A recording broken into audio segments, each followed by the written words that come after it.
Hey, what's going on, everybody? Thank you for joining us on another episode of the Ringside Rundown podcast. My name is Erik Vasquez, and joining me on the line is my podcasting partner in crime. Yes, that rhymes, coming straight from the Berg. She is none other than Shay Hickson. Shay, what's going on, my friend?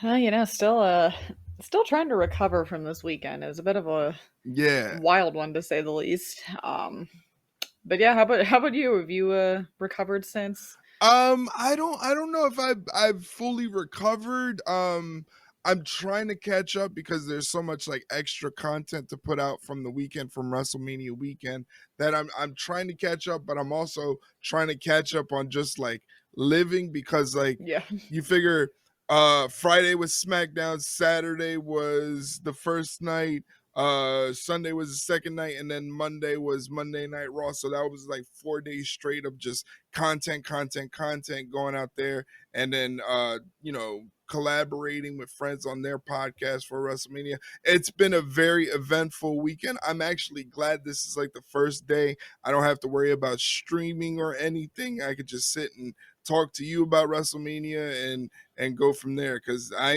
am feeling this is the first time I actually like did the streaming thing for WrestleMania. I didn't do it last year, so this is Yeah. the first year I did it. So like I'm feeling the effects of all that productivity, let's just say. It's hitting you like a brick wall. Yeah, Yeah. definitely. A lot of work went into this weekend. Shout out to all of the content creators out there, the podcasters, the streamers, all of them. Everybody was really on their A game for WrestleMania. It was a lot of fun. Exhausting. I'm still tired. I still had to take a pre-podcast nap, but it's well worth it. Yeah. Sometimes you gotta go with it. Yeah, definitely for sure. But tonight we are going to be talking about WrestleMania 41, all 14 matches. I feel like we're going to cover an AEW pay-per-view. Yeah, But really. Good thing you took that nap because we're gonna yeah, need it. yeah. Yeah, but this was split in two nights, WrestleMania night 1 and night 2, Las Vegas. Overall, before we get into it, what'd you think of the weekend? What'd you think of the festivities, the events? What was your overall feeling? Oh, this is.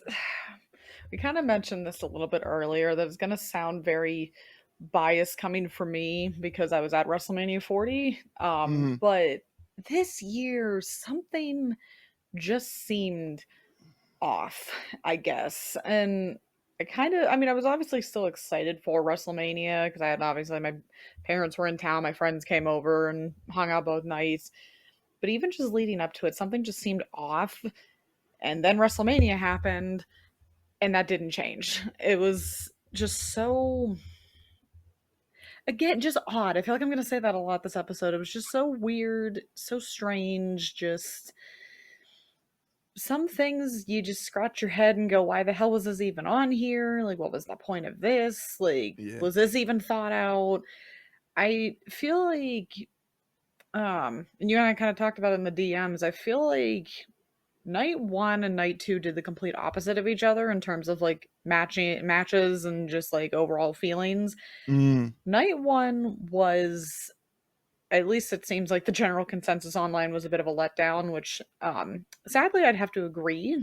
I mm, feel like it took forever for that night to gain steam, and when it finally did, it was already the main event. So it was kind of right. just like we had to fight and scratch and claw to even get a outstanding match besides for the opener. The opener was great. We'll get into more of that later, but it was just like the main the main event, the triple threat, was clearly like the highlight of night one. Mm, And so a lot of people going into night two are like, this card has to over exceed or we're in trouble because if that was the preview of what we were getting for night two, yikes. mhm. And I feel like it did the complete opposite, where it started out fantastic. The women's triple threat was easily my favorite match of the whole night or whole weekend, bar none. And then as it kind of started getting towards the main event, started to slow down a little bit. And then the main event happened. And we'll save our thoughts and feelings for that when we get there. But it was just like, what the fuck? Like, just what Y- the fuck? You know what I'm wondering? I'm wondering if it's because nowadays, you know, Survivor Series, Royal Rumble, SummerSlam, and now even Money in the Bank this year, they all kind of feel on the same level of WrestleMania. So now Yeah. that we've been accustomed to all of these big shows and it feels like every pay-per-view PLE is bigger and bigger and bigger, could we be sort of desensitized to the spectacle of WrestleMania, that we don't feel like it's that as grand as it used to be because we're so accustomed to getting that with other PLEs? I don't think it's that. I think it was again, you hate comparing it to last year, but last year we kind of talked about it last week. All the stars aligned on these buildups, all the stars aligned on pulling the triggers on certain storylines and certain match outcomes and whatever. Yeah. And this year, a lot of the buildups were very just, I mean, we've said it whack, where it's like, what are we doing? Why are we doing this? Like, we could have done it this way. And it obviously affected the interest for a lot of people. And I feel like, and then even day of WrestleMania, there were some creative choices made that did not go over well, to say the least. Mm, And again, we'll get to that later, but it was just like, I feel like when you had one of the greatest WrestleManias of all time the year prior, of course, this WrestleMania was going to have a lot of pressure and hype to live up to. And I feel like it definitely crumbled under the weight of its own ambition. mm, And my thing is just it's just tough because again, you it's very hard to follow WrestleMania 40. Like you're just not gonna you can't catch lightning in a bottle 2 years in a row. Like it's not gonna happen. Like it's just law of average. But you still have to make it at least a cohesive story build up for pretty much every match you have on that card because I feel like especially this year there were more matches than last year where we looked at it and went, why is this even on a WrestleMania card? This could yeah, easily be on a Raw, this could easily be on a SmackDown, wherever. And it's so sad that after both nights were over and we all kind of like sat there for about 10 minutes because we still didn't know what the fuck was going on, especially with the main event. But I looked at my mom and genuinely looked at her and said, you know what? Maybe it was a good thing we didn't go to this WrestleMania yeah, because I yeah, was pissed. I was rightfully pissed because I thought we had the plan to go. I got priced out of it rather quickly. But then in hindsight, when you see all the shit that happened and some of the things that were going on, it's like, you know what?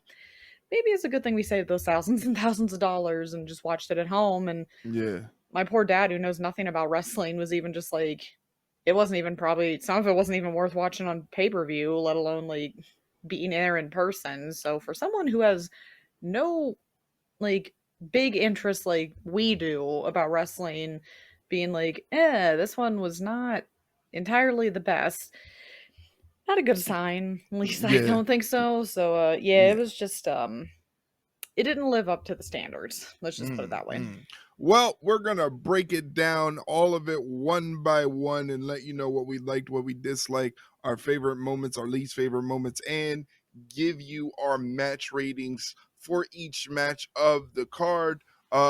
Just for those of you who are listening for the first time, we do things a little differently here. We don't rate it by stars, we rate it by flame emojis because we're millennials and it's 2025 and we like to do things that are topical. Yeah. So for each match, we're going to talk about it and give our flame ratings. Why don't we get into it? It is the start of night one on Saturday, and it started off with a big one. It was Gunther defending the World Heavyweight Championship against Jay Uso. Now, we talked about build-ups a little while ago for stories and whether they were lackluster or not. I gotta say, this one started off lackluster, but the inclusion of Jimmy Uso and what happened to him really ramped it up and really got my interest into this match.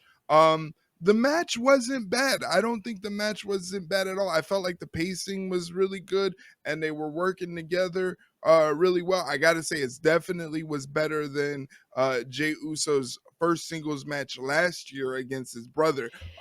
This Yeah. one worked out a lot better. What'd you think of the match? Yeah, I thought it was pretty good. It was very interesting to see Gunther so out of his element towards the end of Hmm. that match, but Right. I feel like it's also surprising, but it's also not because we kind of saw that happen years ago with him and Ilya Dragunov, where it's like once you get him out of his element, he immediately just drowns. Not like performance wise, but just like storyline wise, it he immediately just is so like fragile that he can't handle the fact that he's under that all that pressure. And then when Mm. when Jay started using his own stuff against him, it's like, oh shit, this is gonna be something. And then you have him laughing off Gunther's chops, which usually kill people. So it's like Gunther probably didn't know how to handle it. And the ending genuinely surprised me. Not the fact that Jay won, because obviously we called that a mile away, but just the fact that he got him to actually tap out. It's like, Yeah. wow, this is That's something. that's the only part of the match that I kind of didn't really vibe with was the ending. I would have wanted to see a little bit more built up drama, a little bit more suspense before the tap out. Yeah, it It was quick. felt Yeah, it felt like the tap out came rather quickly and no build up to see if Gunther can actually fight out of the sleeper hold. He just kind of got locked in the sleeper hold. Jay put on the body lock and then boom boom boom he was tapping out. And So I that's was weird just because he did the same thing with Dragonov too. Remember, he got put in the chokehold and immediately tapped out with Dragonov, so maybe he yeah. can't handle submissions, maybe. Yeah, he can't handle submissions, or he was just like, I hate to put like words and thoughts into people's minds and stuff, but it's just like I wonder if he felt slighted that he was losing to Jay Uso, back, Possibly, you never know. behind the scenes wise, and he was just like, well, I'm not gonna give him the benefit of like building that up. I just really would have liked to seen a little bit more dramatic effect at the very ending to show that the sleeper hold was very devastating. Maybe Gunther trying to fight out and maybe a pass out finish or something like that. It just felt like his tap out came very quickly. Yeah, it was a little too quick. I feel like I was looking down at my phone at something and then I heard the bell and I'm like, "Wait a minute, did he tap already?" Like that. I was Yeah, fully expecting at least a couple minutes maybe, but overall though, I thought it was a pretty solid match. A very good start to the show. Jay's entrance was crazy like we expected. It yes, was wild. That was a main event worthy entrance, but again, for that's sure. just a whole other mess for another time. But yeah, I But thought it was a pretty good opener. I thought it was smart that they chose this match for the opener because they know once Jay Uso's music was gonna hit, it was gonna feel like a party, and I felt like that's what they wanted to do, and I felt like it was a good call to start this match off to have the weekend start off this way. Yeah, it was a good start, great start, get the crowd into it early.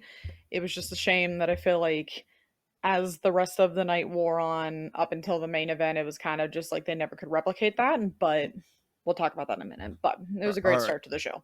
Yes. All right. So, what is your rating for the match out of five flames? I gave it and a quarter flames. All right, all right, all right. I gave it 3.5. Again, pretty standard. Yeah. Nothing out of the ordinary, but no sort of weird awkwardness, no clunkiness. The chemistry was there, the pacing was there. The only reason I didn't rate it any higher, just the ending with the quick tap out kind of threw Yeah. me off a little bit, and that That's what that took me was off a little bit. yeah, it kind of kept me like that was what stayed in my mind. The residual effect after the match was just like, oh, he kind of tapped pretty quickly there. Yeah. All right. So next up for the World Tag Team Championships, we had the War Raiders defending the titles against the New Day, Kofi Kingston and Xavier Woods. And I got to say, this match for me probably would have been better suited on a Monday Night Raw rather Yeah. than a WrestleMania. It just didn't. It wasn't bad. It just didn't hit the way you would expect the match on WrestleMania to hit. It was functional, let's put it that Yeah. way. I feel like the problem is that there was really no story leading up to this. It was just, Mm-hmm. okay, they're gonna have a tag title match and that's it. And it's just like, okay, well, you kind of again need people to get invested. This is again like what I mean with this WrestleMania, where it was like there were just some matches where it's like, did you even care to have any build up at all for Right. any some of this? So it's just like this was one of them where it's like, okay, well, you need the tag titles on the card. Maybe you should have thought of that. Oh, I don't know, a month and a half ago, maybe not Yeah. weeks before. So, Yeah. I mean, it wasn't like you said, it wasn't bad, and it really wasn't. It was just like it was there. It was It was functional. there. It was a Yeah. match, Yeah. which is a It just shame happened. because, and it's a shame because the crowd didn't have a reason to get into it because they were still trying to recover from Jay winning the match before. So it's kind of a shame that the poor New Day win the match and the crowd didn't really care because it's like weren't really given a reason to care. Yeah, yeah. Again, not really much that I could note. I don't think there was really much to note about the match that really stuck out, and No. that's why I felt like this match would have been better suited on a Monday Night Raw rather than a WrestleMania. And like you said, it's no fault of the War Raiders or the New Day. It's just the way things panned out. There was no real build up to this match or anything like that. Which I kind of wonder and I kind of hope that there's going to be some story put into the New Day's new title reign as the tag team champions, defeating the War Raiders. As far as the match rating, I gave this one 3.25 flames out of 5. What about you? I gave it 3 because it was just there. Yeah, no, that's fine. That's like I said, I always explain it. My way of grading the matches is I start at 3 and then I go from there. If it's a little bit better, I go up. If it's starting to stink, if it's starting to become a stinker, I go down. So I think 3.75 is a fair rating, a fair assessment of this match between the New Day and the Warriors. But congratulations to the New Day on becoming the new World Tag Team Champions. Xavier Woods held down the foot of Ivar while Kofi was in the pin. The old hold down the foot trick by the heels, Yeah. and they get their 12th World Tag Team reign. I think that's the most in tag team WWE history. So Possibly, which is a shame that again it kind of got stuck like that because it should have uh, been a little bit better. But unfortunately, that is not the first and last time we see something like that happen on this pay per view. But anyway, we'll continue with that later. Go ahead. Yeah.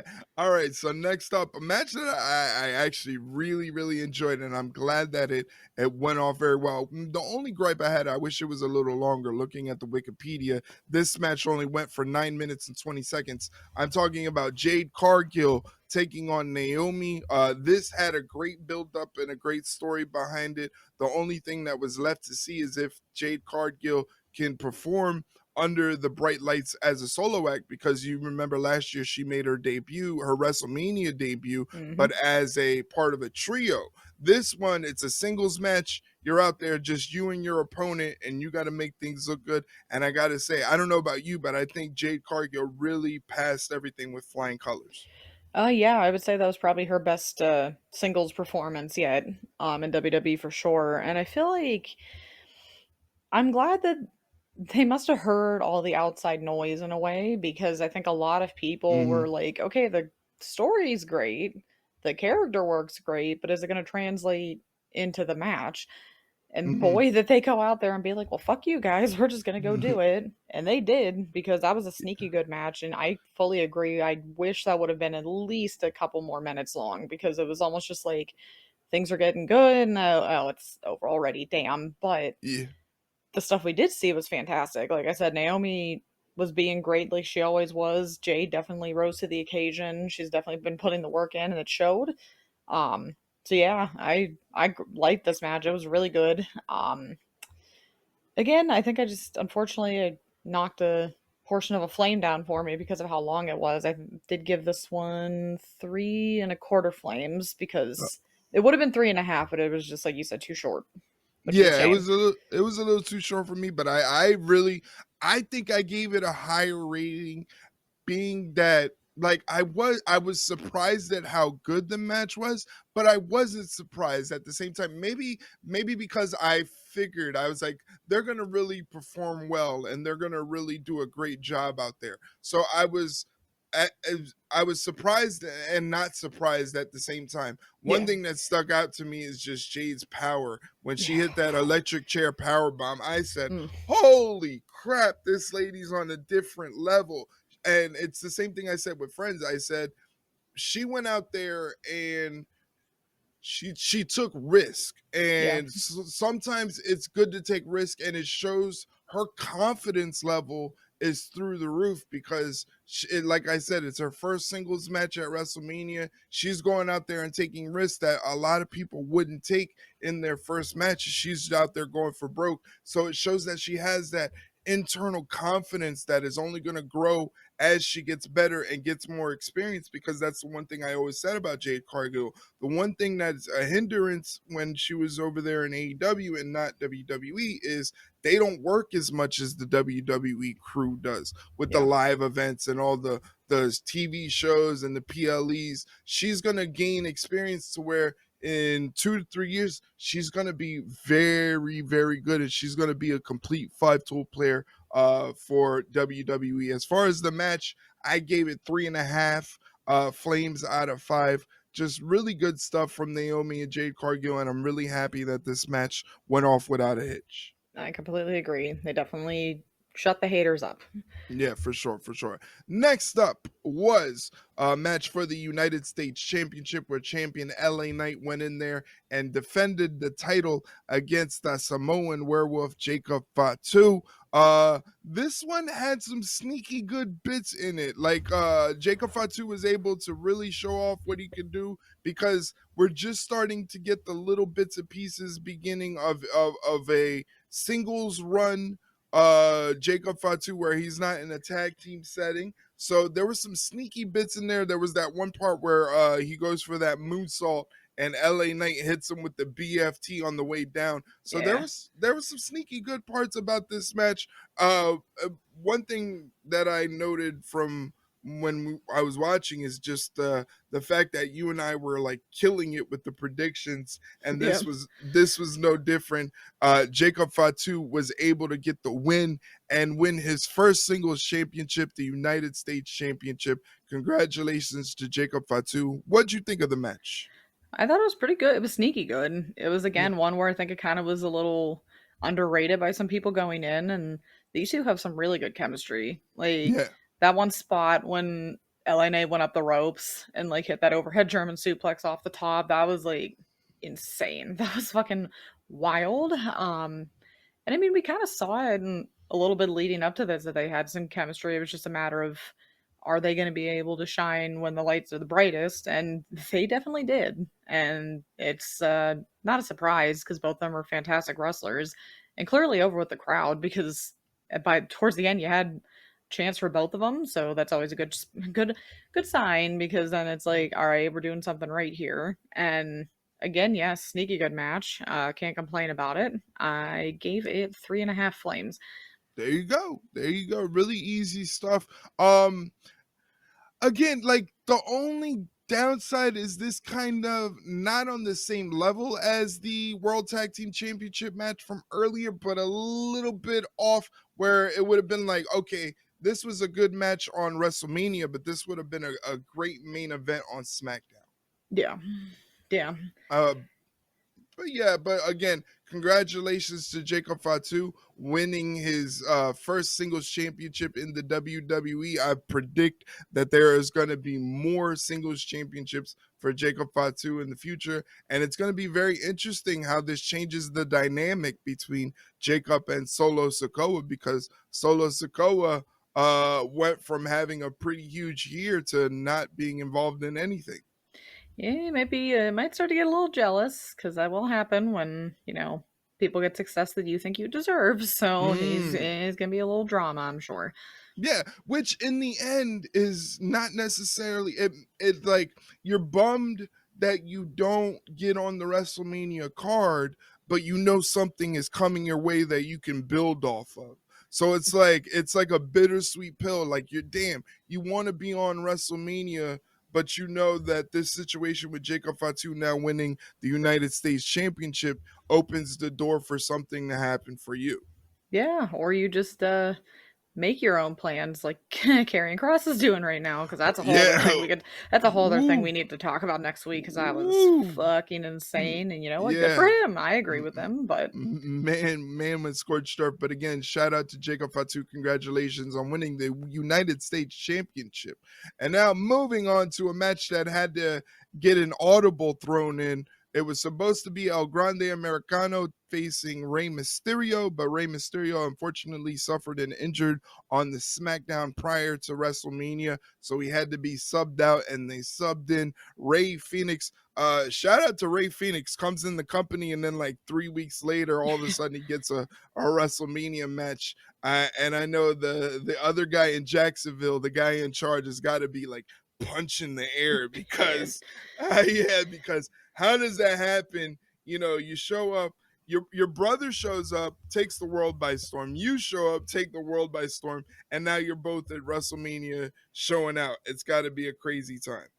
Yeah, some people might not be fans of that, but yeah, it was this is the WrestleMania for audibles, it seems Yeah, like. yeah, There were a few yeah.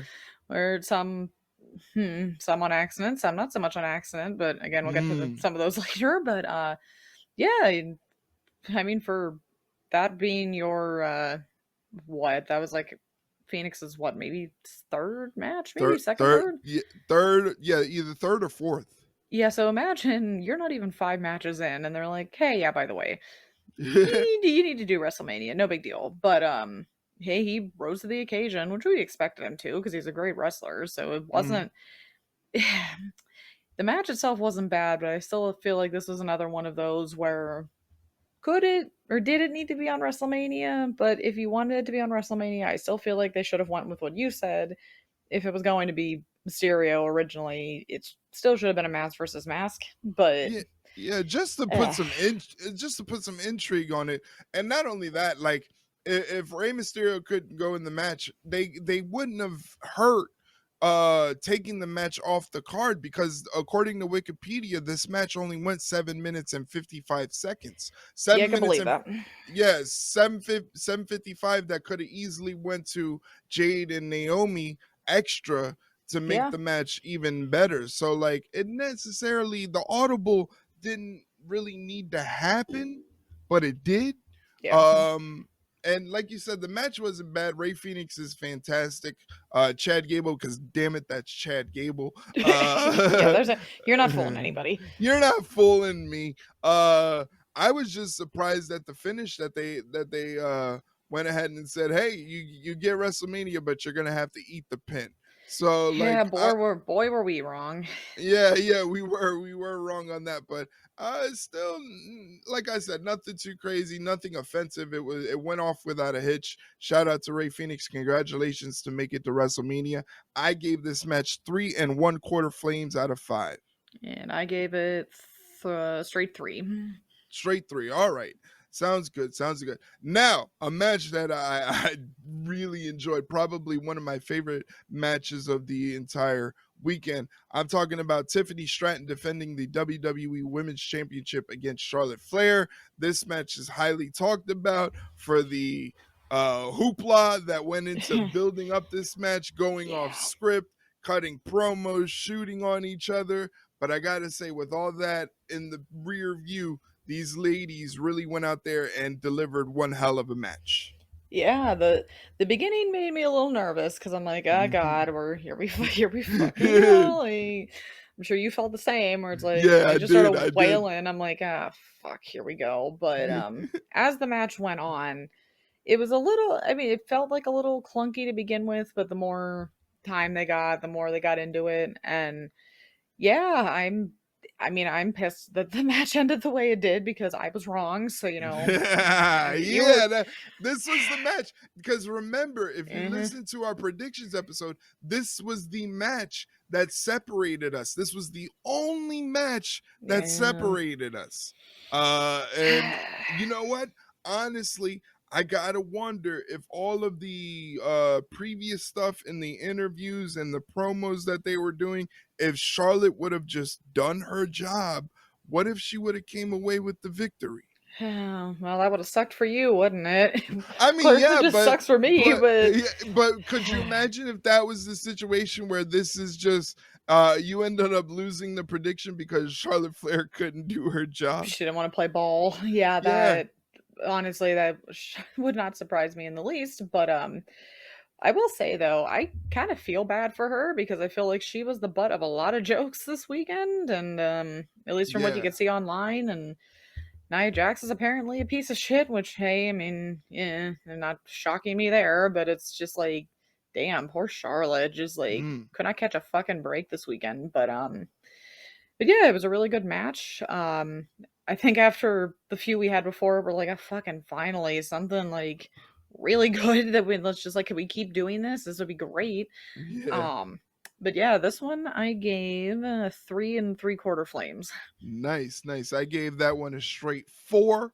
Nice. First 4 of the night because, like you said, up until that point, it was just like finally a good wrestling match on the card, and honestly, it probably got extra too because of the simple fact that what we were expecting the match to be like going into the match Yeah. was a lot different. Shout out to both ladies who brought it. And honestly, if you look at Tiffany's face after the match, you see that this was a fight no Yeah, matter just what. look at her tooth. Yeah, no matter what, this was a fight because these ladies were out there scrapping. So shout out to them, and Charlotte Flair deserves credit too because, like I said, anytime that the lights are the brightest and the bell rings, she tends to do her job and live up to her end of the bargain. That was the one thing we were always kind of worried about, Yeah. whether or not she was gonna hold up her end of the bargain and make this match look good. And this is a testament too, because this match went 19 minutes and 5 seconds. So if they get enough time, they can deliver something satisfactory. Yeah, it's funny what happens when you give them time. Yeah. It's such a odd concept for a lot of people, but yeah, no, it was. I'm glad that they proved us wrong because we were very, like you said, we were very worried going into this match that it was going to look bad, but it turned out really well. It was probably one of the better matches of the night for sure. For sure, for sure. Now, that brings us to the main event of night 1 of WrestleMania. We're talking CM Punk with Paul Heyman in his corner taking on the OTC Roman Reigns and the visionary Seth Rollins. This was a damn good triple threat match, and it really felt like what they were building the match up to be, which is a fight of a generation's workhorses. You know, Yeah.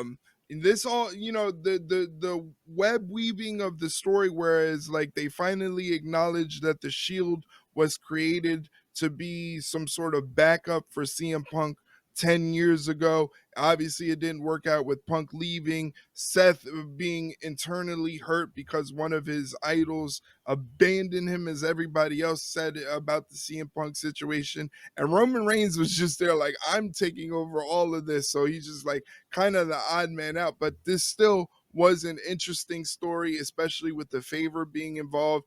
And even though Paul Heyman was in the corner of CM Punk, he looked like he was having a tough time dealing with everything up until the very end of the match. Whew. Well, first off, this is definitely the match of the night by far. Like, just like you said, the drama, the near falls, just the storyline leading up to this, it rightfully deserved to be in the main event. Easily one of the match of the year contenders already because it's just fucking fantastic. The end but the ending though, that's like the best.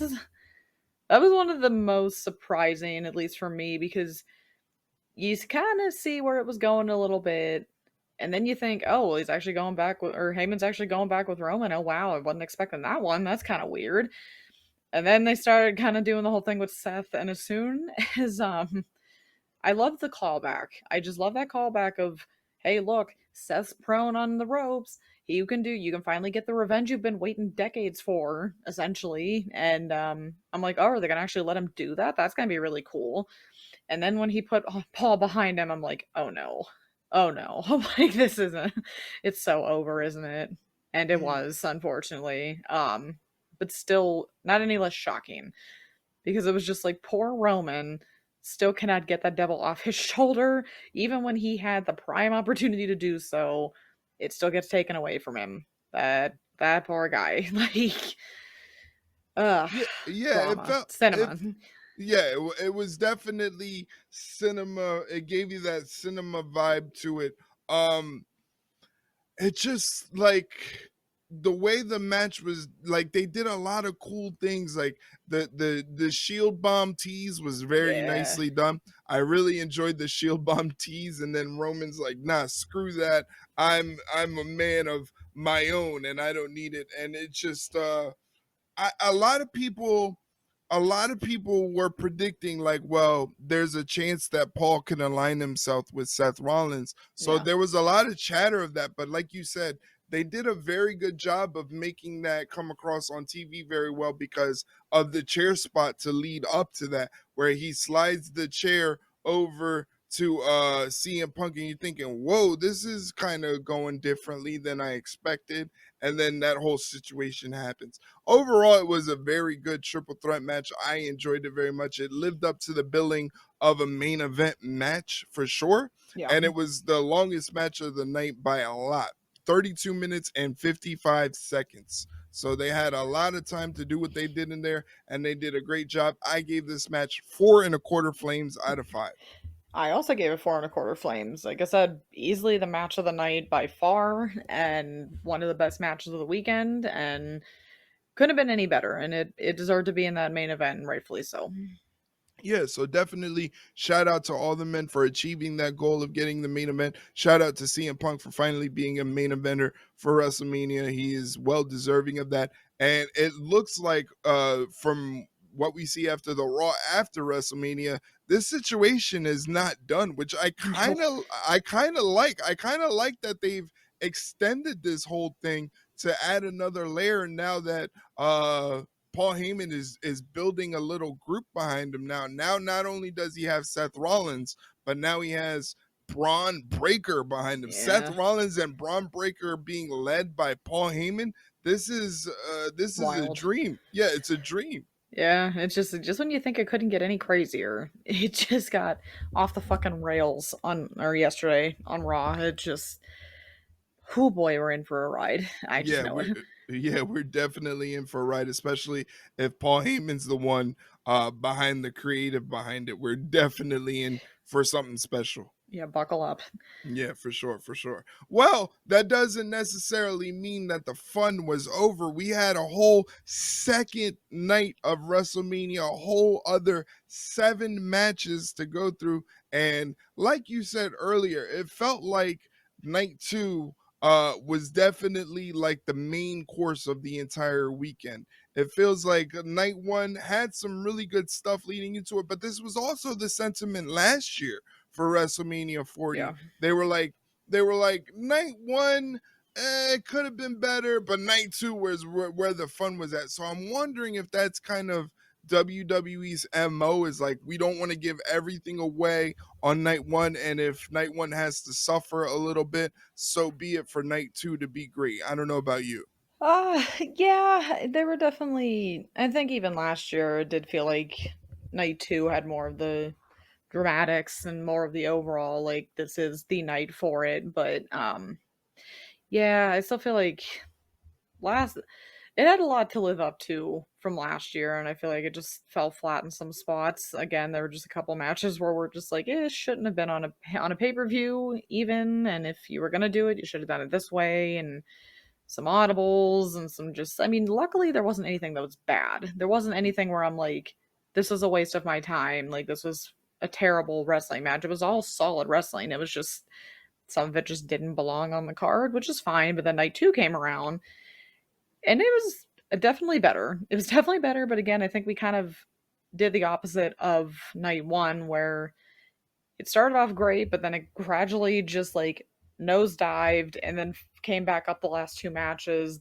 Night Mm. two started off fantastic, but then it kind of just started to slowly wither away a little bit into the night, especially when you get to the main event, which I'm sure we have some feelings about, to say the least. But Oh yeah, oh yeah, yeah, yeah. So let's kick off night two of the event. We had a triple threat match for the Women's World Championship between Io Sky defending the title against Bianca Belair and Rhea Ripley. A lot of hoopla around this match and how it was constructed and how it was built up, whether or not Rhea Ripley needed to be involved in the match.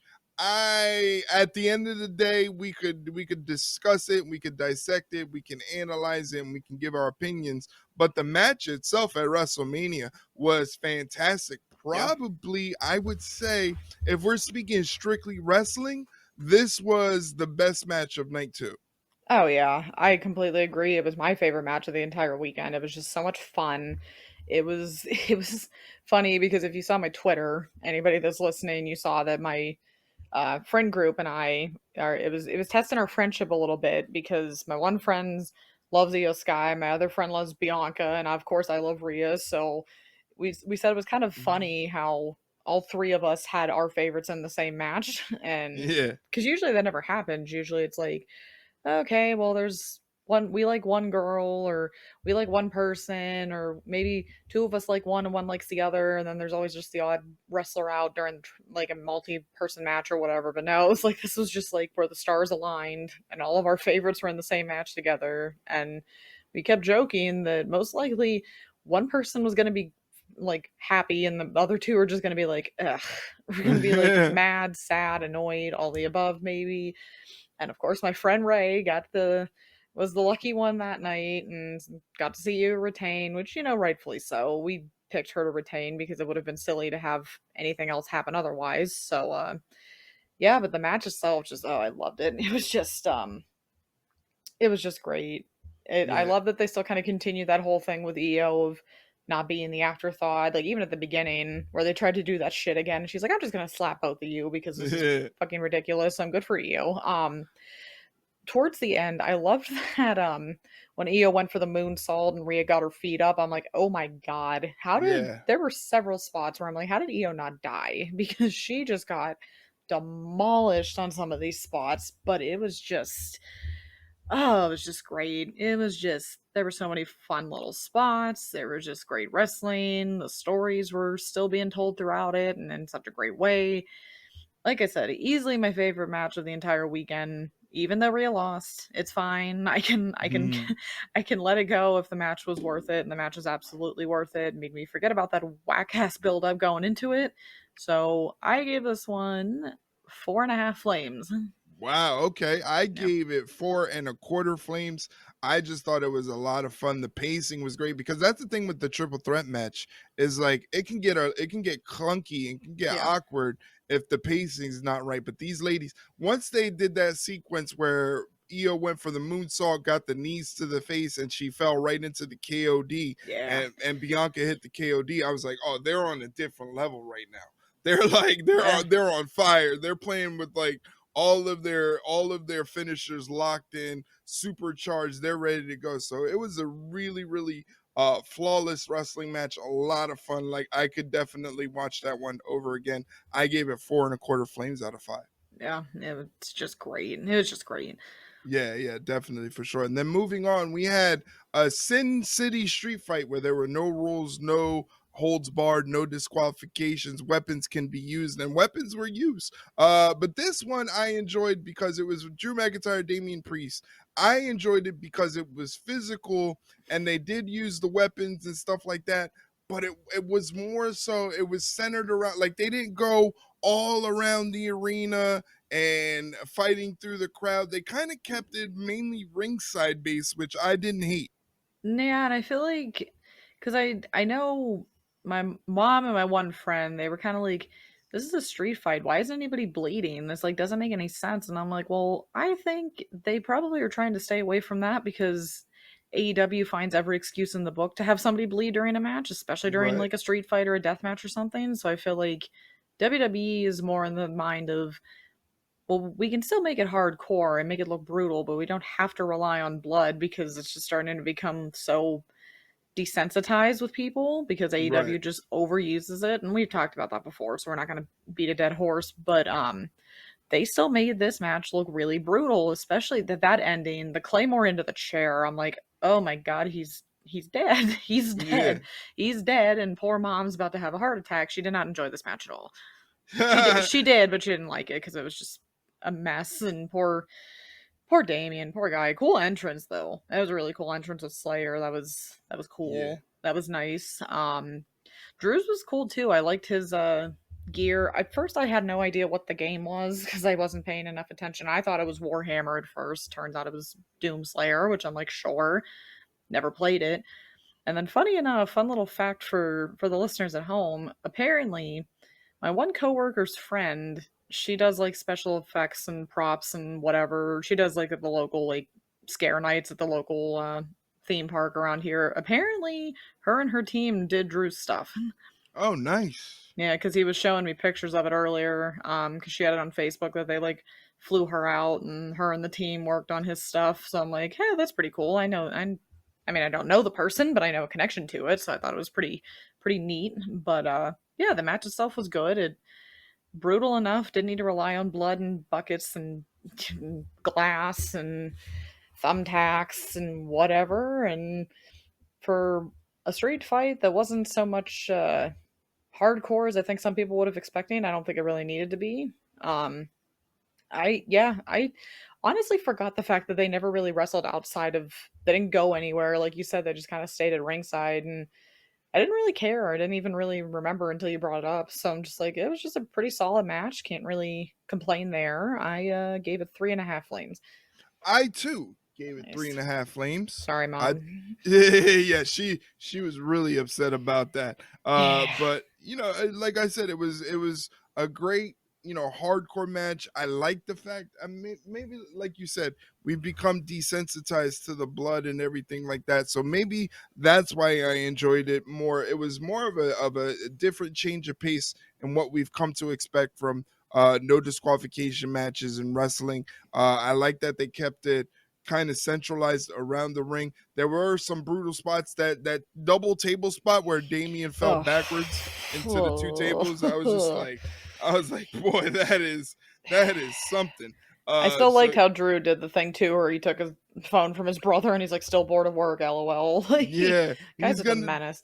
yeah, it's gonna have to be a running bit now. I want to see what he's Yeah. gonna do next year now. So again, really good stuff. Really good stuff. I gave this match 3.5 flames out of 5. Yeah, solid match. Solid match indeed. Moving on, we have a fatal four-way match for the WWE Intercontinental Championship where Braun Breaker defended the title against Penta, Finn Balor, and Dominic Mysterio. Um, I enjoyed this match, but I feel like this would have been a great main event on Monday Night Raw.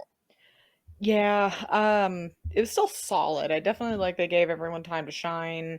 I'm glad Right. that they put Finn and Dominic's, Judgment Day drama at the forefront, which clearly at the end we saw it coming from a mile away. And funny enough, we pretty much predicted this entire ending and outcome, so we both feel very vindicated right now. Like For sure. we even I'm pretty sure we said it in the predictions episode. We may have to go back and bookmark it or something, but I'm pretty sure we said. I think the only thing we got technically wrong was we said that like Finn was going to do all the work and Dominic was going to swoop in, which I don't think it ended up going out that way, but Dominic still swooped in and won the title, which Yeah, he definitely swooped. yeah, I feel like I think we expected him to pin Finn. We just figured Finn was going to be doing all the work, which that wasn't really the case. Everybody pulled their own weight on that one, but we were really vindicated. I was proud of that pick because we that was the dark horse pick. I think a lot of people were expecting Penta. I don't really think anybody was expecting Braun to keep the title. I think everybody was picking Penta. And you know what? We did it. We did the thing. I'm glad. I'm glad that we were very vindicated in that pick, picking the dark horse. There you go. What And do you give the they love him match? now apparently, which is Yeah, odd. that's so crazy. What are they gonna do about that? Yeah, okay, now also, did you notice too, at least maybe it was just me, I don't know. The crowd just seemed really flaky. I don't really Snarky, very snarky. because I don't remember it happening too much on night one. Night two, especially, it was just like, you guys are definitely not reacting in the way I think a lot of people would have expected. And especially in the main event, that was kind of shocking, but we'll save that for the main event. But yeah, that was just one of the things that kind of caught my attention. And then also, I don't know about you, but night two, Pat McAfee on commentary is really starting to just fucking annoy me. He was just like being a little too on, I guess, where it was Ah, just like, okay. dude, just stop fucking talking because you're kind of like ruining some of the moments you're trying to like talk over because you're trying to be funny and it's not being funny because there's other shit we need to worry about. But I don't know. It was just a little grating, I guess, this weekend. But whatever it is, that was just a minor like See, nitpick or that's the whatever. thing. That's the thing is like when I am doing like the streams and stuff like that, I miss a lot of what commentary is saying because Yeah, I'm doing like alternate commentary myself. you're So doing a it's better like job than he was. I could tell you that. Let's put it that way. well, geez. I yeah, it was just you know, again, It was just th- shoehorning, trying to. It was he was just trying to yeah. shoehorn jokes in where it's just like, dude, call the fucking match. Like, That's why I kind of enjoy two-man commentary teams more than three-man because I'm sure Wade Barrett was feeling some sort of way. yeah, he was, and he was doing a better job, and Cole was good because again, Cole's Cole. That's just a solid. But yeah, it's just Pat was just trying way too hard, and it was very obvious. Where it's like, okay, well, some of those jokes could have landed, but it was also the delivery and the timing where it was just like, dude, Save them for the shut roast. literally, yeah, which I heard that was a fucking shit show, but we're not talking about that at all. But no, the match itself was great. I gave it, oh, what did I give it? I gave it 3.5 flames again. I I too gave this match 3.5 flames. I thought it was serviceable. And again, I'm happy that they went with Dominic Mysterio because I just feel like they're gonna bring it back to the way the Intercontinental Championship was and its prominence. It was the workhorse championship, and it was the championship that was used to show that hey, we're putting some stock into this person because they can be the next big thing in a couple years. So I see that happening for Dominic Mysterio. I really wish I could see what Rey Mysterio's reaction was to his son Yeah. winning the Intercontinental Championship. I feel like he was a real proud dad. Decided his son, besides his son being a piece of crap. But Yeah. again, like the crowd, like you had mentioned, the crowd was very smart, like a Yeah. smart mark kind of Yeah. fan. Like, and I'm wondering because we've been seeing that for what the past 2 weeks with Dominic. Yeah. Like people are coming around. So I'm wondering why. What's he done to Yeah, deserve like, that? But not necessarily like what's he done, like but exact like why, because he's so good at being a guy that pisses you off and makes you want to boo him. So yeah, like why all of a sudden are we not booing him? Not that I'm mad. Not that just I'm mad. I'm confused. Yeah, I'm very confused, but I'm very interested in seeing where it goes. Yeah, I am too, because they're gonna have to do a lot of explaining because the crowd kind of probably threw creative a curveball on that one because then they're like, "Ah, shit! Now people are gonna have now we're gonna have to actually explain this and why people are cheering for him." I mean, they kind of did it a little bit on the pre or on the post show, a little bit, but not enough where it's like, okay, you've convinced me that oh yeah, he's worth cheering for now. It's just crowds, man, I tell you, fickle, Yeah, yeah. fickle. Fickle. Daniel Bryan was right. They are.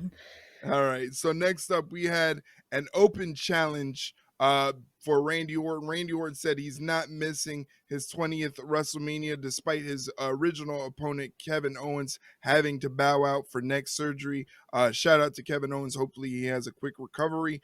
But Randy Orton was in the ring. He says he's gonna have a WrestleMania match against anybody that wants to lace their boots up and take on the Legend Killer. And the person to answer the call, to my surprise, I don't know about Yeah. yours, but to my Yeah. surprise, Joe Hendry, the TNA World Champion, answering the Yeah. open challenge for Randy Orton. What do you think about Joe Hendry answering the challenge? Definitely surprised. I feel like my one friend he kind of like threw the name out there because obviously I don't think any of us expected it to be Joe Hendry of all people, but I said I think I kind of started it, but then my friend kind of piggybacked off it a little bit. I said, "Well, it could be somebody from TNA because they're friends now or they're partners now." And he's like, "Oh yeah, well maybe Joe Hendry." I'm like, "Well, that would be fucking wild, wouldn't it?" And then lo and behold, there he was. I kind of remember when they like zoomed in on the doors up on the stage,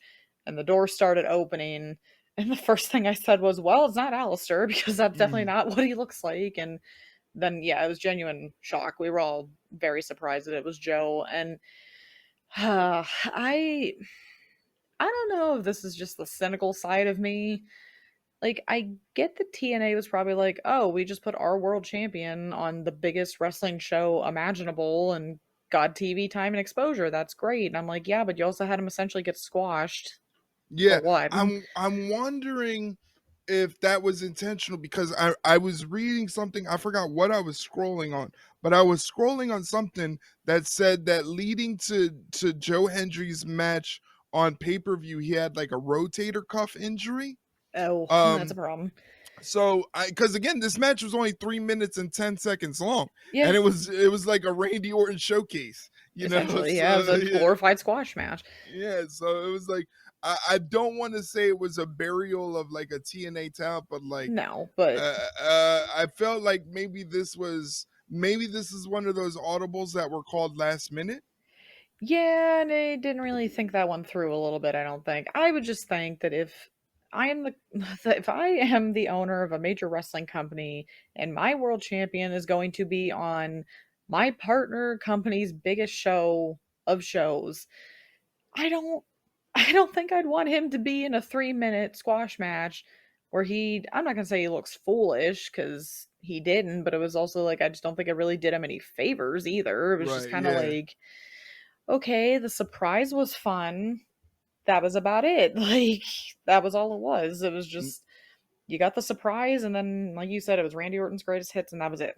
Yeah, that's probably why I gave this match a three and a quarter because it was just for the surprise and Liter- the shock Literally, of it all because like I did not have Joe Hendry on my bingo card. I literally also gave it 3.5 or 3.25 alone. Just the quarter flame was just for the surprise. That was Yeah, it. That's the only yep. thing that moved it.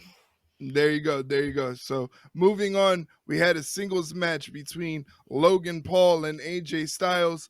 Another great Logan Paul performance. The son of a bitch is really good at this wrestling thing.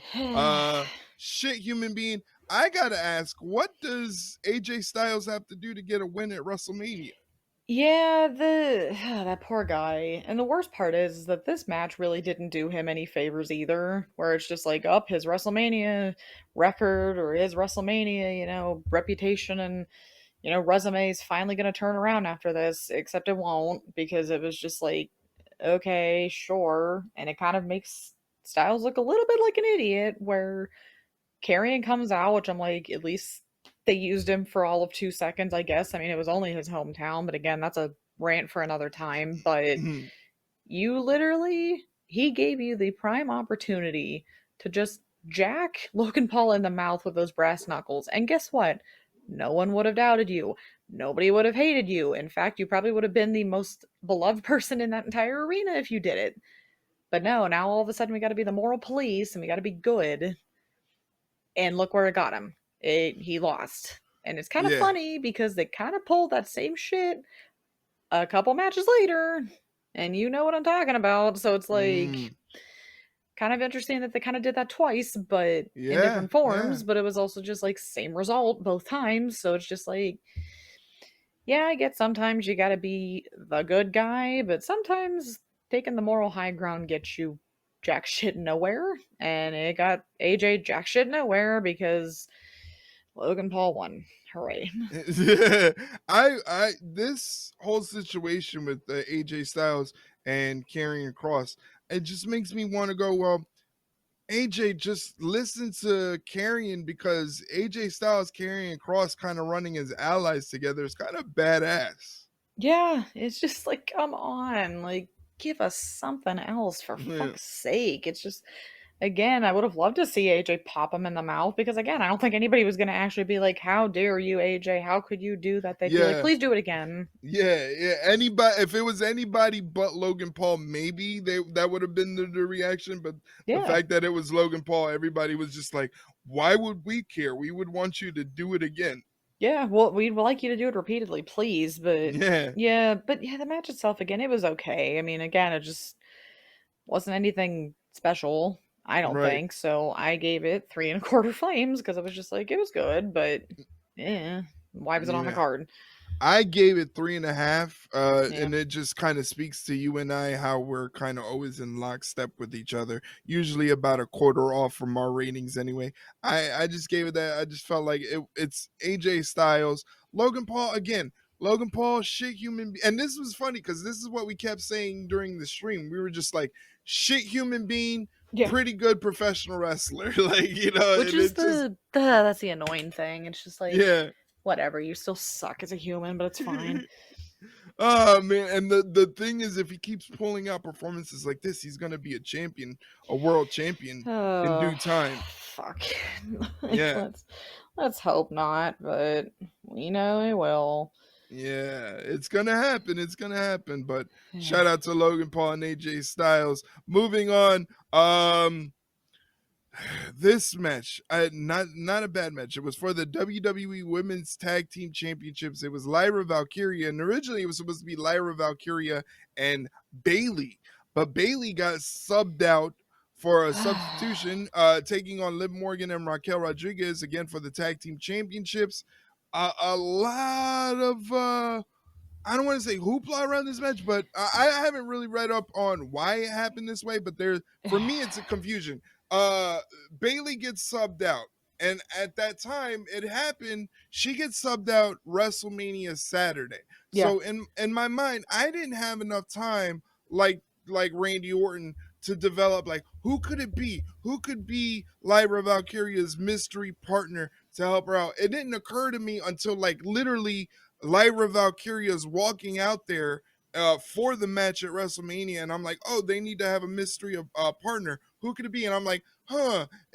All signs point to Becky. Irish. They have history with each other. Lyra idolizes Becky, and they had that barn burner on NXT for the NXT Women's Championship, so they have history with each other. And lo and behold, it's Becky Lynch. Now, I don't know about you if you read up on the situation. Now, is the situation, if you know, was it simply Becky agreed to do the match and they just went to Bailey and said, "Hey, you mind stepping I aside?"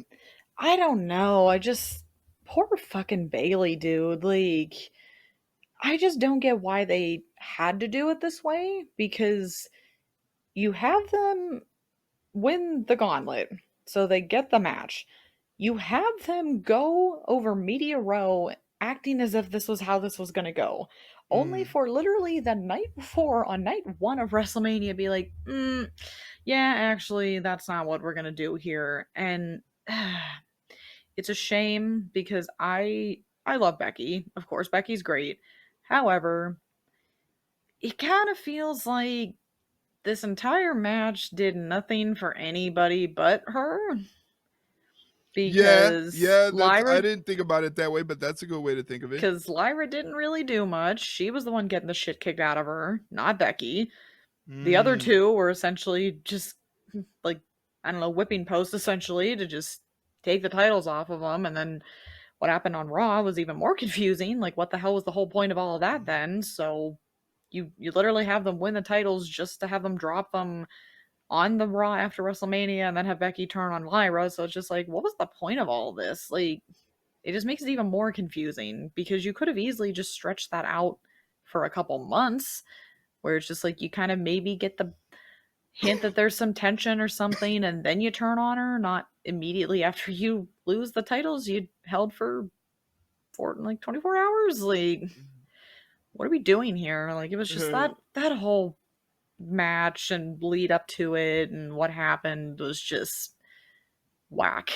To be honest, it was just whack. Like, I'm just really I wish I was a fly on the wall in the situation room when they were like, okay, yeah, let's sub out Bailey for Becky Lynch. I get Becky Lynch is the star. She got the big reaction when it was revealed she was the mystery partner, but I felt like they could have did this differently. Like, yeah, it's like I, without screwing over Bailey again. Like, that would have I been mean, I great. mean, I well, no, because then I was gonna say Lyra could have went on Raw with Bailey as the tag team champions, but Lyra had an open challenge for her Intercontinental Championship, and then Becky can answer that. But the situation is they want to now put over Becky Lynch as a heel.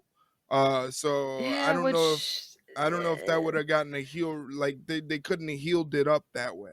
well, and my thing is too, and I saw this on Twitter. someone had said they must have a lot of faith in Lyra Valkyria to get sympathy for She Becky is doing great. this. She is great at that. She kind of reminds me a lot of Sami Zayn, where she can Yeah, get that sympathy. but it's just like, are people going to want to boo Becky because she just came That back? Because you yeah, literally just yeah, gave us emotional whiplash. Like, yeah. I don't know. Like I said, I just kind of weird that it was already weird what you did leading up to that match. It was not so weird that they won the titles because once we figured out it was Becky, it was like, okay, well, that, I mean, our prediction was shot out of the gate as soon as it was Becky, which is like fine, whatever. But we also didn't expect it to be Becky. We expected it to just be what it was, and then to just turn around and have them lose the titles, and then just have her turn on Lyra. So it's like, what are we fucking doing here? This is just confusing. Yeah, it's gonna be interesting how they kind of put this all together. But let me ask you, what is your rating for the match? Lyra Valkyrie and Becky Lynch. WrestleMania ended up defeating Liv Morgan and Raquel Rodriguez. I gotta give shout out to Liv Morgan and Raquel Rodriguez, despite what happened on Raw and everything like that.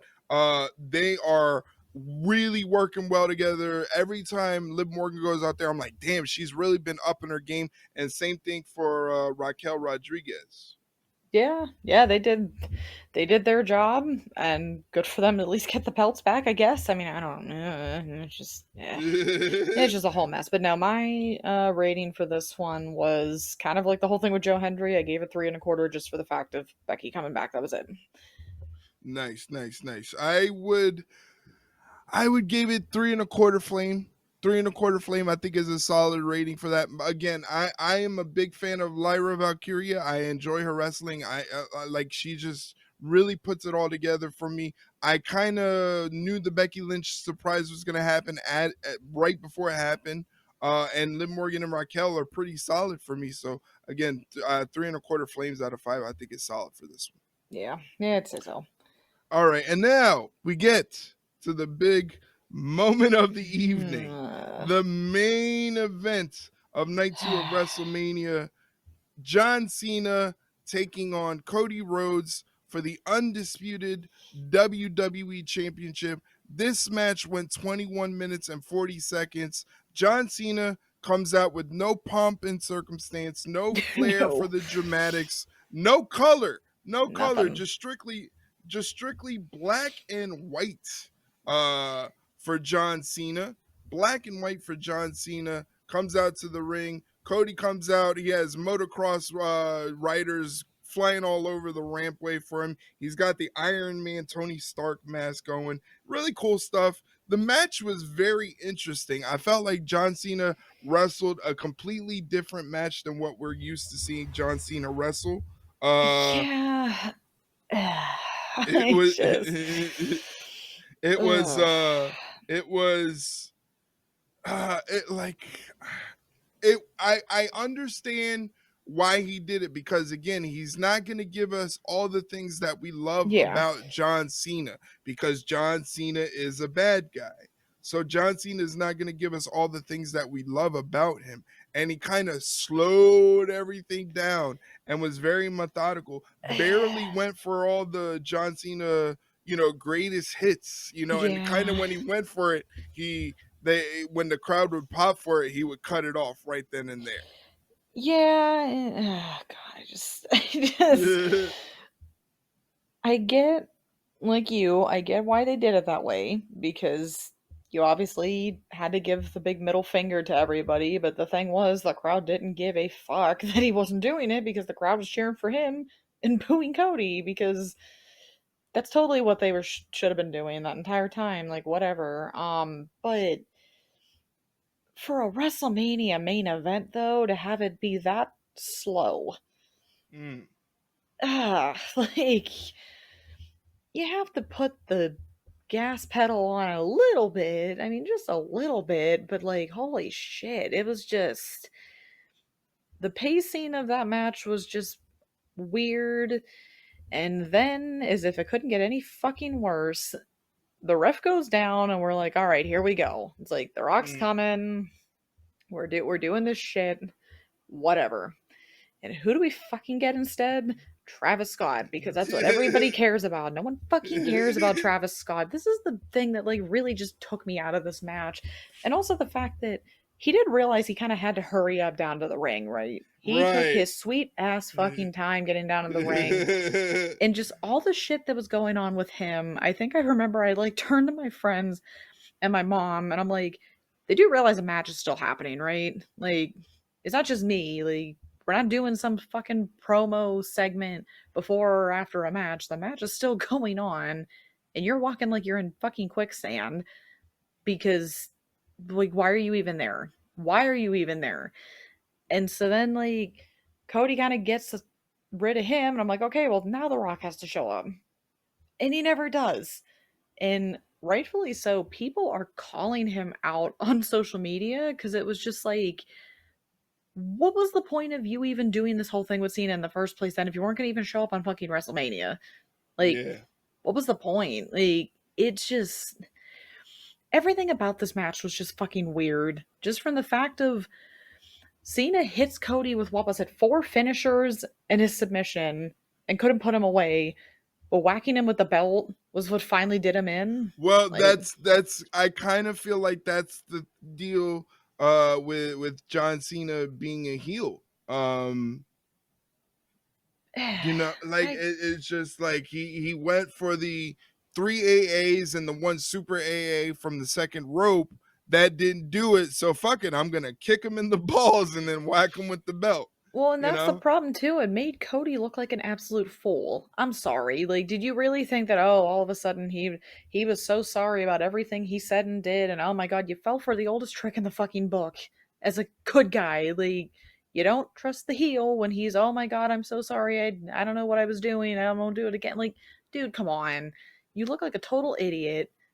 And like we did said about Logan Paul and AJ Styles with Karrion, you took the moral high ground, and what did they get you? Yeah. You lost your title, and it's just for that match to be the thing that breaks the record for Cena, it just doesn't. I don't know. It just doesn't sit right with me. Just that whole match is just. I still don't know what I watched. And it's a few days later, and I still don't fucking know what I watched because it's just like, why was Travis Scott there? I think that really like you kind of like it went over like a wet blanket almost, where it's just like, what we're supposed to believe that he's this evil mastermind that's like such a good like sidekick to John Cena. It's just like, what fever dream are we fucking living in right now? Like, I just thought it was dumb. And again, the fact that you didn't even have The Rock out there really is pissing people off. And again, rightfully so, because it's just like you did all this shit and then just decided not to show up for WrestleMania. Like, really? Like, what was the reasoning for that? And I guess he went on the Pat McAfee show and tried to make up some bullshit excuse, and it just did not. No one bought it. I don't remember what it was though. I didn't listen to it, but it was just like, what the fuck is this? Like, what the fuck is this match? Like, I don't know. It's just not a great ending to the end of your pay per view at all. Like, Yeah. For it's me, just I'm wondering if I'm wondering if I want to say something, but I also don't know if I want to open that can of worms or not. But it, now I'm gonna be intrigued until what is it that you want to say? you know what that whole match kind of gave off? That kind of gave off, and I'm gonna say it. I'm just gonna fucking say it. God forbid. It kind of gave off some shit you would see on an AEW pay per view. Yeah, yeah. No, that's a fair assessment. Well, I mean, the I loyalists would come after us, but it's like, guys, it's the fucking truth. Like, the same shit that happens on AEW pay per views, you villainize, but you'll find any mental gymnastics way to say, like, oh, well, that was good, though. Because it wasn't. It wasn't. I would have. You had a celebrity who had no business fucking being there, wasting time on a match that is the last match of your show, your main event of your biggest show of the year, and you thought the big thing that was going to get everybody all excited and oh, this is going to be a great match was fucking Travis Scott. Yeah. I think what threw it off is that it happened in the middle of the match where I would have done it to have Travis Scott come out in the very beginning, right before the bell rang. Right before the bell rang, and everybody's in the ring, and the match is gonna start. You have his music hit, and then he comes out and he sits by like the commentary desk, so they really don't know what his involvement is gonna be or anything like that. Having it come in the middle of the match after a ref bump when everybody's expecting crazy shit to happen, and you just get Travis Scott, it kind of went off like a wet fart. Yeah, it's just like in all of this to break Cena's record, like this is the best you guys could come up with? Like, I don't know. I It's know, just I know. I was on stream and I stood with my mouth open for about a good 5 minutes in yeah, silence. I was just yeah. like dumbfounded. I remember we like looked at each other and we're like, did this fucking happen? Like, did this really fucking happen? Because you and I came in last week on the predictions and said there's no fucking way Cena's winning because how is he gonna have the title as like a heel and blah blah blah. And then lo and behold, they just went ahead and did it anyway. And ugh, just I Yeah. So, what do you give the match in terms of ratings? 2 3/4 flames.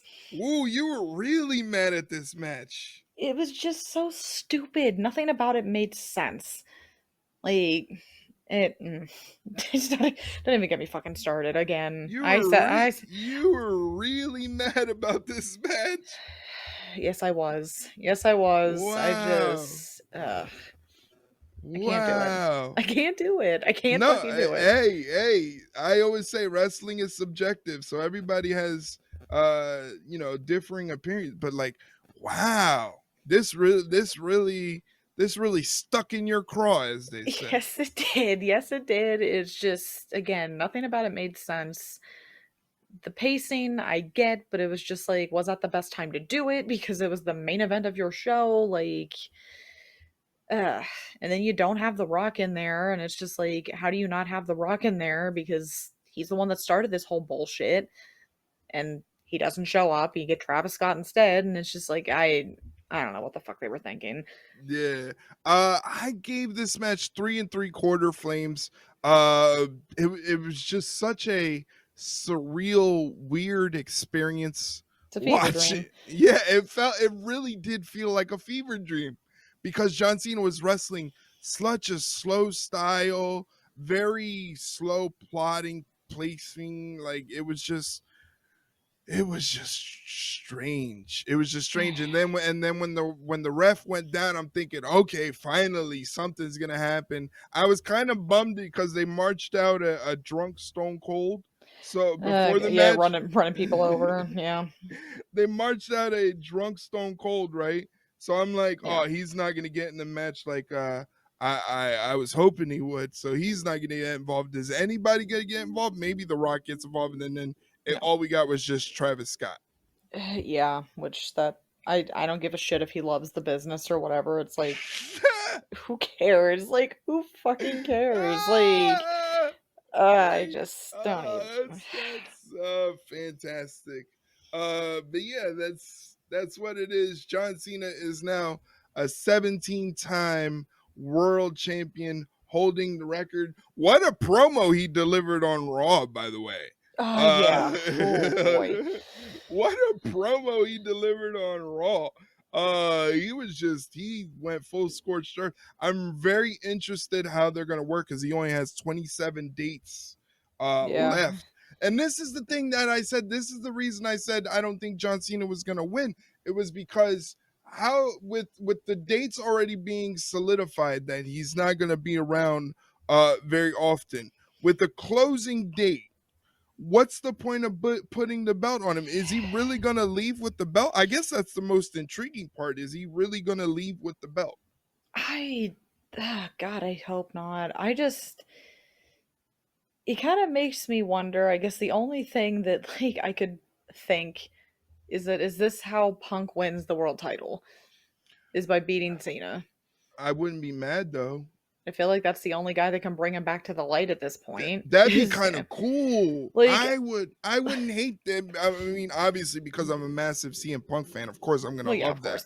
course. But like I would love that. It's just funny because remember in the weeks leading up to this where I'm like, all right, guys, for all the Star Wars fans, this is going to be Return of the Jedi, and Punk's going to bring him back from the light after he realizes all the stuff he's done wrong. I didn't realize we were still in the middle of Empire Strikes Back.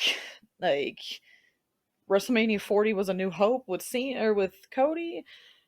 This is The Empire Strikes Back with Cena, and then somewhere down the line we'll get Return of the Jedi. I thought we were going to get it a little sooner, but clearly we were still in the middle of the trilogy. We were still in Empire Strikes Back, so yeah, that you fooled me.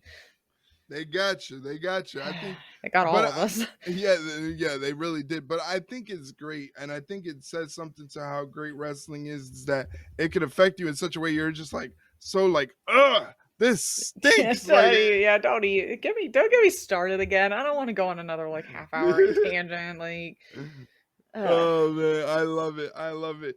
At the end of the day, it's WrestleMania. For me, it's like my Christmas. It's like Yeah. I look forward to WrestleMania more than I do my own birthday. Like, Yeah, so well, like fair enough. so it's like at the end of the day, I had fun. The weekend was fun. The weekend was exhausting. I am tired. I Yeah, I feel we like need a break. yeah, I felt like I need a vacation from all of this, Right. but I still had fun and enjoyed myself, and I feel like that's what it's all about. Yeah, exactly. That's all that matters at the end of the day is just having fun.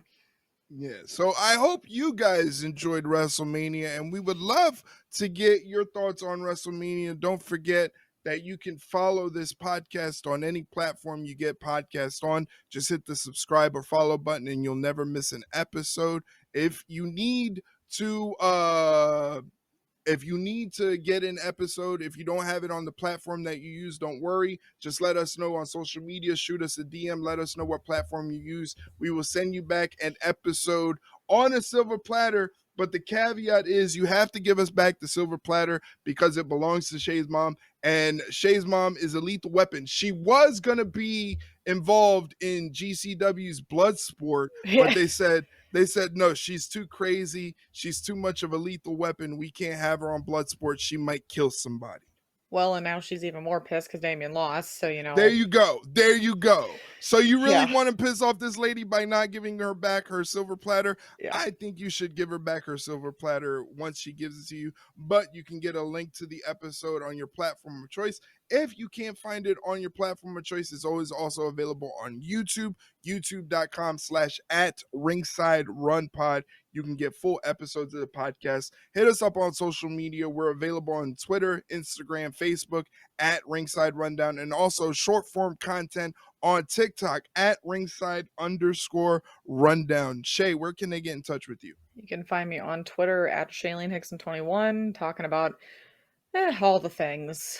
All the PWHL starting things. back up again, so I have a reason to watch hockey now, finally, since the Penguins clearly aren't in the NHL playoffs and our season ended last week. So you know what? Oof. At least Toronto, the Scepters and the Victoire are gonna hopefully make it into the playoffs. So you know what?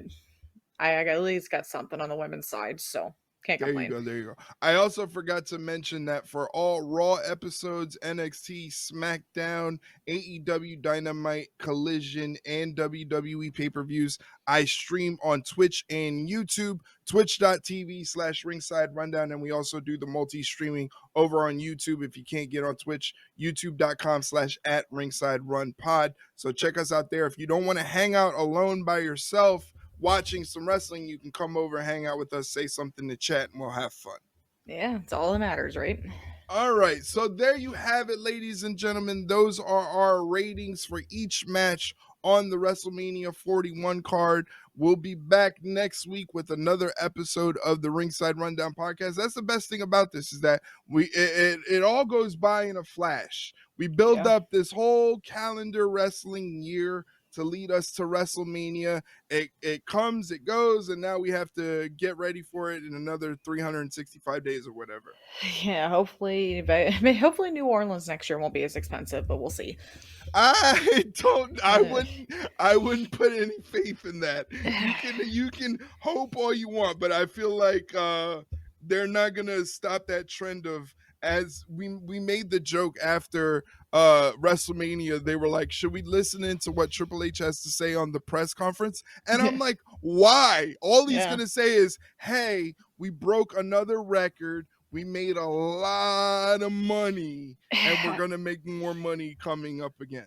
The whole attendance thing got me because I'm just like, yeah, of course you had a couple extra thousand because you shoved them all on the stage.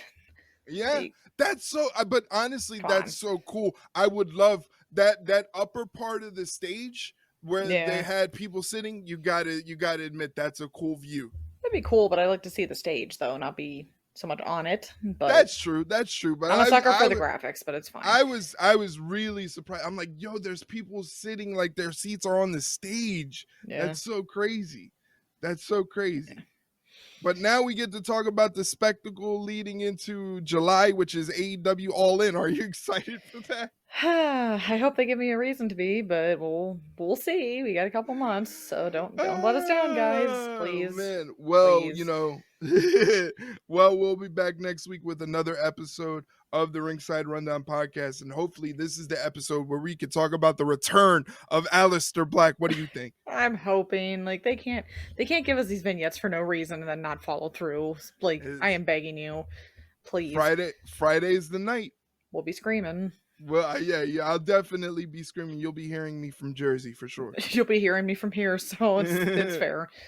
All right, guys. Well, thank you for listening to this episode of the Ringside Rundown podcast. Hopefully, you join us on the next one next week. Until then, ladies and gentlemen, take care of yourself. Bye bye. See you later, guys.